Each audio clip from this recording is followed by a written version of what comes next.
เรามาอยู่ในเกม The Respawnable นะฮะ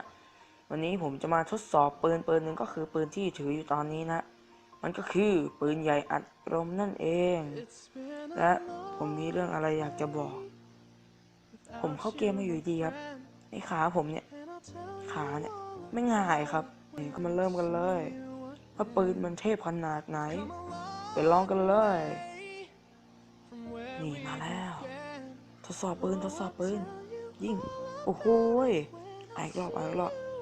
เฮ้ยนัดเดียวตายครับเฮ้ยจะโหดไปไหนวะอีกรอบปืนจะโหดไปไหนปืนอะไรวะโหชิบหายเลยสุดยอดแม่งแรงมากเลยระเบิดแสงไฟปึ๊บงงแล้วสิมึงยิงแม่งเลยอะไรนี่ต้องหนี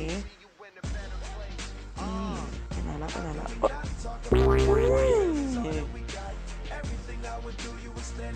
โดนยิงแม่งดักหน้าเฮ้ยเมื่อกี้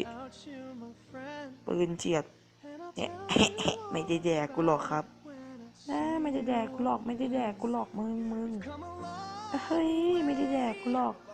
แต่ว่าปืนมันเทพจริงๆนะใช้สะดวกมากเมื่อกี้เห็นอย่างนี้ตัวโดนอันนี้อยู่ไหนเมื่อกี้ยิงวิ่งหนีอ่ะนี่ไงอีก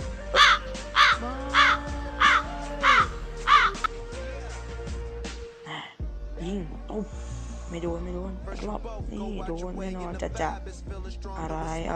ปาระเบิดไหมอะไรมึงปืนไม่โหดจริงครับถ้าเรายิงเฉียดมันก็เลือดจะลดไม่เต็มขีดนะแต่ถ้าเรายิงระยะใกล้ถ้าเรายิงตรงตัวนะยิงจ่อก็ตายนะ